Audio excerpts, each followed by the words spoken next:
Aloha and welcome back to Wanderous. I am your host, Andrew Crusoe, of course.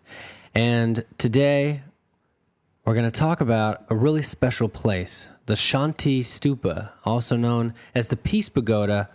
But even more interesting, I think, is the journey that my friend and I took to get there and how we lost our boat in the process. Yes, a little bit of a teaser, a little bit of a cliffhanger.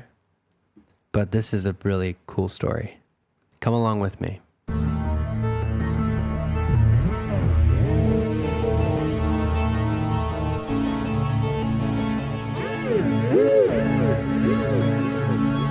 So my friend and I, who I had met while I was in Pokhara, Nepal. If this is your first time on Wanderous, there is quite a bit of context for this, but I'll try to make this understandable. If it's your first time with me, thank you for joining me today and welcome.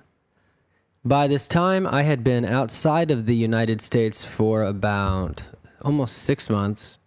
So much had already happened. And I made my way to Nepal, made my way to Pokhara. I always wanted to see the Himalayas, the magic of the tallest mountain range on the planet. And while I was there, I had so many things happen to me and happened for me. And one of the things that happened was meeting someone I'll just call M. M was really cool. We stayed in touch for a while, but as often happens, you know, you leave a country and it's harder to stay in touch. And I am admittedly not very good at keeping long distance connections, friendships, or anything. I'm not very good at keeping them alive. It's something that it depends on the nature of it, but it's tough. I think it's tough. I think that people who are nomadic like me, people who travel, would probably agree with me. It can be really tough keeping in touch, especially with the amount of inboxes and stuff that we have to deal with. So I've kind of become, and maybe I'll do a episode about this topic exclusively. I've become like obsessed with the present moment, especially when you want to do adventures. There's this magic that happens when you make space for win-win situations. So one of the examples of that was finally renting a boat and going across Phewa Lake. I've been wanting to do this for a month. As I mentioned in previous episodes, I was just consumed in writing a book that had a different name, but it became the book, The Kaleidoscopic Universe, which we're in the middle of editing as of this recording, which is a tropical sci-fi adventure, romance, AI, mystery. It's really, really fun. It's the best book I've ever written by far, I feel. And I was really focusing on writing that first draft during this time. But when I finally finished that first draft, I had time to finally do some more touristy things. And me and M rented a boat, and it was about $9 in American money. I think it was about 1,000 Nepali rupees. And we looked at all the plans, and we're like, the best thing is just get it for the day. It was like 10% more to get it, or 20% more to get it for the whole day instead of like 3 hours. And we had tons of flexibility. We built in flexibility. We were very lucky. There were only a few clouds in the sky. It was comfortable. It was probably like 25 degrees Celsius. It was great. And I do often rave. At this time, it might have been like 22. It was still pretty warm. This was December at this point. I often rave about how much I love Nepal's weather, especially in October and November. I think it's the best place in the world to visit in October or November, along with northern India in general. I mean, it's a similar climate, but there's something special about Nepal.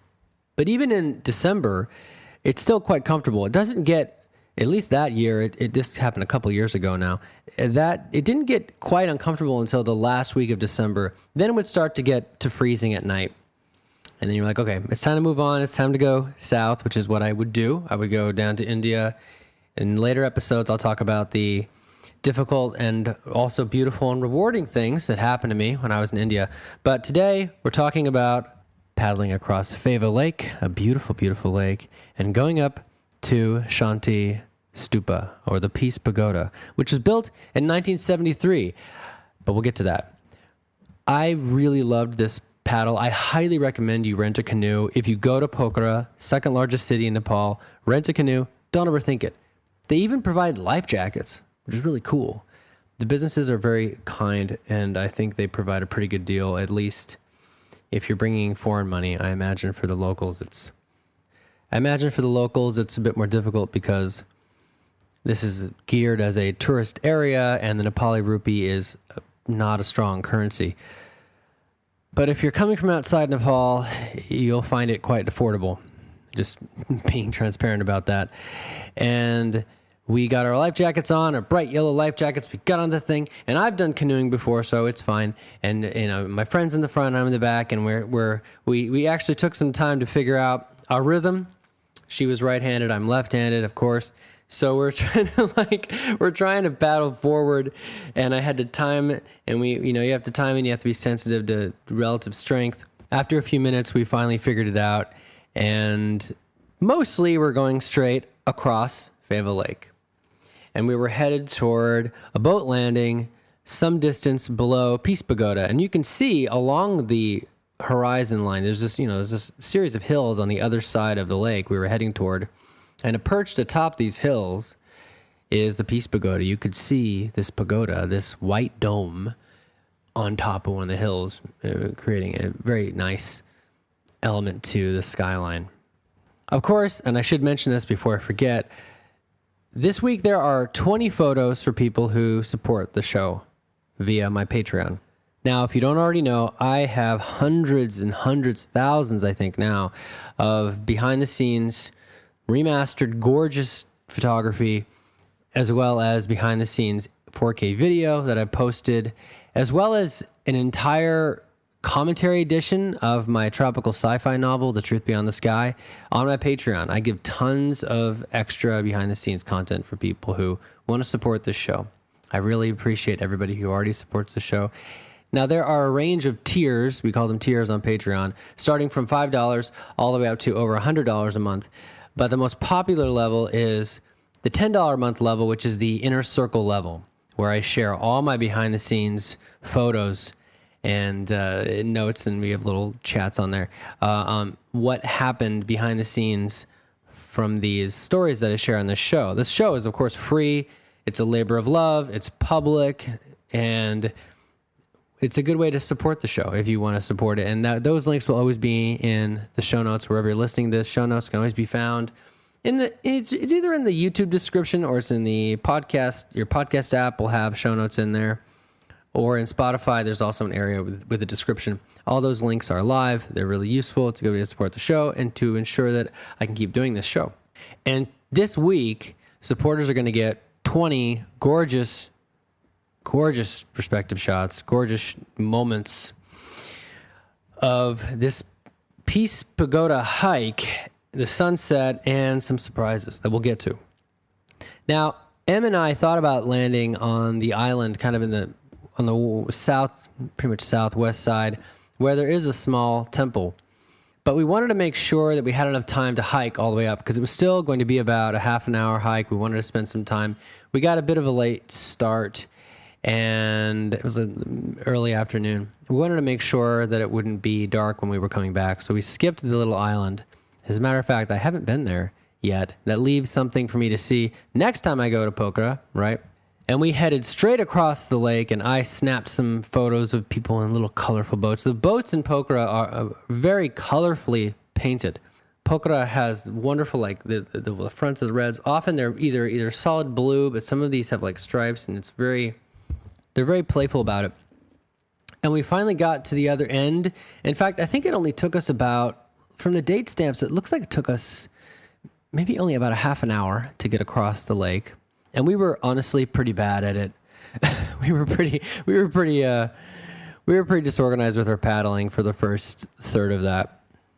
And we made landfall in front of a little bancha type play, a little kitchen, a little cafe type place, where several other canoes had been docked, and we just pulled ours up to the land. The level of water in Phewa Lake doesn't change much, so that's fine to do that. And we did this long hike, at least a half an hour, and I have a video of this too that I will post, that I edited a couple years ago now into a YouTube short, and I'll put that YouTube short in the show notes for this episode as well, and you can get a little glimpse of our journey up. And the more you go up, obviously, the more you see, and you see the whole city of Pokhara kind of opens up to you. And we get to a sign that's all written in Nepali, in the Devanagari script. And there are these just lovely horticulture, lovely plants planted around. And you get to a place where you turn the bend, and I'm giving you the short version of the hike because the video will give you a better idea of the hike. I mean, it wasn't earth-shattering. You're just, you're navigating around this narrow dirt path. It wasn't that difficult. But after the hike, you finally turn the bend, and you see this just lovely, just beautiful, mostly white, but has these golden framed areas. The tip, I like to call it the antenna. I don't think that's the right word for it, but there's often these Buddhist structures have a golden antenna. I like to think that it's just transmitting a peace vibe to the world. And in front of this, there's this long series of steps to go up. In front of this is a sign that says no shoes. So everybody left their shoes outside. Luckily, it wasn't raining. Otherwise, it would be difficult. It was partly cloudy. The sun was getting low now. And we made our way up not too bad, maybe 30, 40 steps. And there's a very lovely, and people who support the show, I'd love to hear what you think about this. There's a lovely framed vertical photo I took, shot in RAW, so I was able to bring in the delicate details and the clouds and stuff. I don't know if you know, RAW is way better than JPEG. If your device can shoot in RAW, you're going to be happy. If you ever edit your photos, you will be happy you did that. You can Google that and research that. This is not a tech podcast, even though it could be. It's not. It was just beautiful. This structure being hugged by the clouds was just gorgeous. And we get to a plaque that I did not read until today. Maybe I skimmed it. And I read it after some other research that I was doing in preparation for this episode. And I didn't realize that a Japanese sangha is actually responsible for this. And this would connect to my experience in Hiroshima about, a year, 2 years later? 2 years later, almost 2 years later. Because one of the reasons this was even built was because one of the people in the Japanese sangha, which I'm probably going to mispronounce, but there was this thing called, I think it's still around, it's a small sangha of only about 1,500 people, called Nipponzan Mihoji. This guy named Nichidatsu Fujii witnessed all of the destruction in Japan in 1945 in the World War II conflict, and saw what happened to Hiroshima after the atom bomb. And he became convinced, Nichidatsu. I think that they've spelled his name a bit wrong in this plaque, to be honest. Let me double check. Yeah, they did. They put an extra S in there. I trust Wikipedia. Call me crazy, but I usually trust it because with important people, they will sort and they will cite real publications, real books. Usually they get the name spelling right. Nichidatsu Fujii was so moved, and just I felt so much sadness after World War II that he realized he had to spread the message of peace across the world, and he built the first World Peace Pagoda in Hana, Okayama in 1954. That's in Japan, of course. And he believed that he had to build, what does it say? He decided to convey the message of peace by building 100 World Peace Pagodas throughout the world. So this one, according to the plaque, is the 71st one that was built. And there is a bit of drama at one point. When they started building it, they had a bit of a conflict with the local government, and the first one reached the height of 35 feet, and that's something you'll notice in Nepal. They use feet and meters. They like to use feet for buildings. I don't know why. But the local government ended up destroying, apparently. The plaque is not entirely clear, even though it's in English. But the local Buddhists kept going back to this site, and eventually it took about, it was 19 years. They didn't build this one after 18 years of continuous effort. On the 21st of May, 1992, they finally relaid a new foundation and built the current one there. So it is in very good condition because it is not old. It's in very good condition. It's a beautiful site. And I actually recommend going around the time we went. Just don't make the mistake we were about to make. I recommend going because the sunset in that part of the ridge is quite lovely. And if you stay on lakeside Pokhara, you don't really see the sunset. You do, but the sun sets at maybe 5 o'clock because those hills are so high along the horizon, you don't get to see the actual sunset. So that's a little bonus, I would say. A small bonus of actually doing this hike is you get to see a whole area. You're kind of in the middle. You're on the top of the ridge, so you can see this whole area. And you have a lovely perspective of the sunset. There is a photo included for supporters of this just cool curving stone wall with the light of the sunset splashing across its curved surface with the rolling hills behind and very pretty clouds.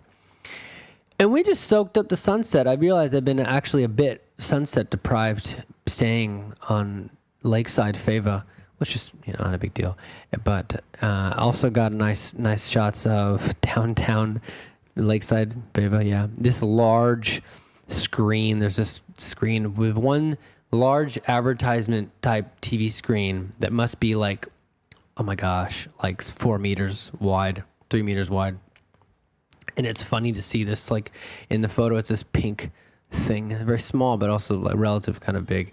And all the little boats docked where we would be returning soon. And we enjoyed this, mango sunset and walked around. And there are 4 stations at each of the cardinal directions, north, south, east, west, has a figure, has an opening, a door, or not a door, but like a plaque presentation embedded. And there's one for Lumbini, where Buddha was born. There's one for Buddha Gaya.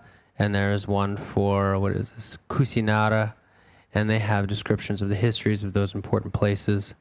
The one from Buddha Gaya has also really nice sculpture of Buddha in front of it, and we got a photo of us in front of Buddha, of course. And it does have a very peaceful feeling to it. And the views are the views are killer, as we would say. Final shot of the sun, half below the horizon. And then we made a little mistake. We started walking back, I think, a bit later than we should have, and quickly found ourselves on a path that we didn't recognize. And we made it to the lake, but it was not the same area we'd put our boat, of course. And this was unsettling for a couple reasons. One of which was we needed to return the boat, and the place that we rented it from wouldn't be open forever. And also, how are we going to get back? There wasn't exactly a direct route. It'd be many hours to try to walk to somewhere we could catch it was very uncertain. It was very weird experience. So we're like, well, okay. We start walking down another road, and we get to this resort. I'll never forget. We got to this place that had a bit of a boat dock, and there was a teenager there, young teenager, and my friend M. Luckily, she spoke more of the local language than I did, even though she wasn't from Nepal. She spoke enough, and we asked this teenager if maybe they could take us on one of their boats down the coastline. And they was like, well, okay, I guess so. And we get in her boat, and now all three of us are in the boat, and we're making down the coastline. And now it's becoming dark. Now it's dark. And I'm like, oh boy, I really hope we can find something. And we get down the coastline a bit, and the teenager's like, I gotta go back. Like, my mom's gonna freak out. I'm sorry. And I'm tilting my head and I'm squinting my eyes, and I don't see any sign of another beach where we parked our boat. And I don't want to ruin this teenager's day, so we go, okay, we'll find another way around. We'll find it somehow. We'll find it. I mean, we've got to. And I remember looking at the map, and I remember looking at just the coastline of Phewa Lake is a lot more complicated than you would think. It's almost like a child scribbled a coastline. It can be pretty complicated, and there's these little hidden little bays and little things. They're not big, but there aren't very many trails per se. So we say goodbye to this kid, and we say thank you, for trying. And the kid's like, well, if you can't find anything, you could stay at our resort tonight. And we're like, well, we don't really want to do that, but we'll keep it in mind. Thank you. Luckily, M was not. In other times in my life, perhaps the person I would have been with would have been very frustrated with me. But I was happy to be with someone who was, who was pretty equanimous and realized that it was both of our faults that neither of us remembered exactly what trail we had walked down. That this is the warning. Heed the warning. There are many trails along that range going up to Anadu Hill. Not that you need to know the name of the hill, but that's the name of the hill, Anadu Hill. Very, very pretty area. And then I was just, the weight of the situation was really hanging on me, and I was starting to get hungry, and we start walking around we find another road, and we're going up. And then it hits me. Wait a minute. I took a photo of our boat because whenever I park a vehicle that's not mine, I have this impulse to take a photo of where I parked the boat. And indeed, this photo is one of the 20 that is included to people who support the show. And you can just get it for 1 month and see if you like it and cancel it after 1 month. That's not a big deal. You can cancel anytime.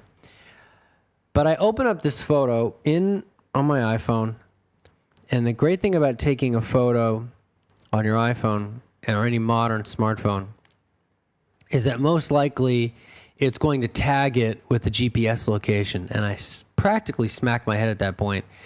And I zoom in, and I see roughly where the boat is. And I go, I know where our boat is. And we start walking. And now it's dark. Now it's really dark. And I'm like, and she's happy, but we still, we're not out of the woods yet because, well, we're literally in the woods for one thing. And we now have to navigate a road because we're in the wrong place. We're going down a part of the road we haven't been down at night. So we go up this hill. The road goes up this hill. There's part of the ridge. We start heading down.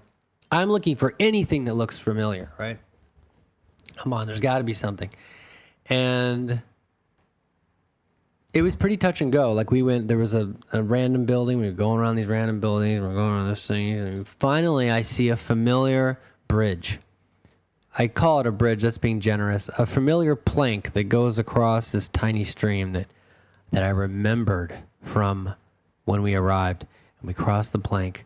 And somehow, the owner of the little kitchen, the little bansha, he's still there, and he's on the phone. I swear, he either just got off the phone or he was on the phone when we walked up to him. He was on the phone with our boat rental company. And we said, oh my gosh, we're going to be back. We're so sorry. Of course we apologized. And He was like, "Oh, no, it's okay, it's okay. They're still open, but they're staying open a little bit extra late, a little bit longer, not that much longer, but a little bit longer just for you." And we are so grateful. We are so grateful.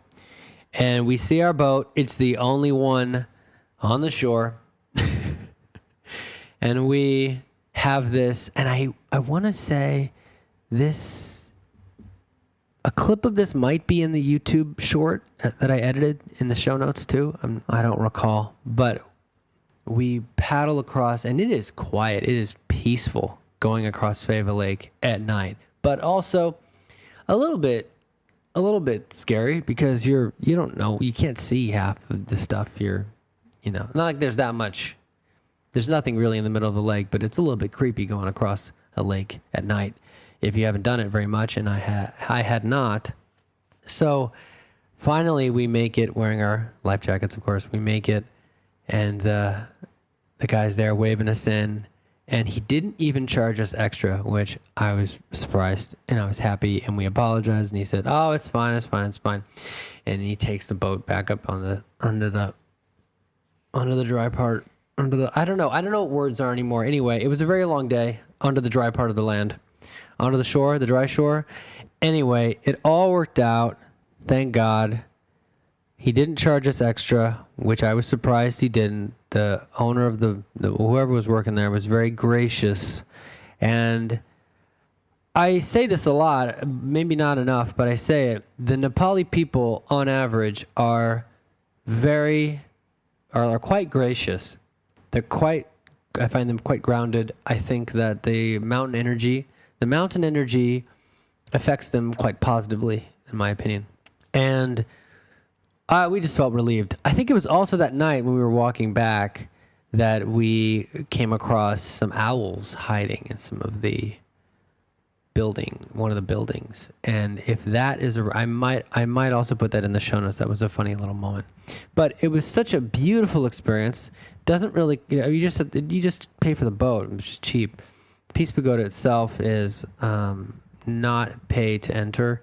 And we ended up stopping somewhere. I have my funny bonus photo for this week is a bunch of ginger tea that I had that night because I really needed some hot ginger tea after such an experience. If you lose your boat, I think, especially if you find it, but maybe especially if you don't, I would treat myself to ginger tea if I was you, especially if it's a little chilly. And that was a beautiful moment at Shanti Stupa is its local name, because Shanti means peace and Stupa means pagoda. I should also mention that there is a prayer hall. There are several buildings up there. Most of the attention is focused on the stupa itself, but it was there is a bit more information actually on Wikipedia, of course, about there was a security reason why they wanted to tear down the first version of this, because it was not officially approved by the local government. It sounds like some complicated bureaucracy to me. But, they said Nichidatsu Fuji prophesized that the Shanti Stupa would be rebuilt. And he was right. In 1992, it was rebuilt. And it did get the approval of the government. It just, watch out. Watch out. Really lovely Buddha statue. Really incredible view. Really beautiful place. Highly recommended. And it was an honor. This is one of only 2 stupas, peace stupas, in the country of Nepal. The other one is in Lumbini, where Buddha was born. Or so they say. Who knows? But probably. He was probably born there. One of the things you learn when you travel more is it doesn't really serve you to get really attached. This sounds terrible. It doesn't serve you to get super attached to facts, because facts change with the available evidence. I shouldn't say the word fact, right? What we believe is a fact changes based on the available evidence. I think in practice there are very few present moment facts besides gravity and awareness. But you can argue about that with me in the comments if you want. But I might not reply. But I might. This has been the 66th episode of Wanderous, in which Andrew gives less and less of an F about being perfect. If you've enjoyed this episode, I really would appreciate a review on Apple Podcasts or wherever or whatever. You know, all the things. Please give it many bintangs, many stars. Bintang means star in Indonesian.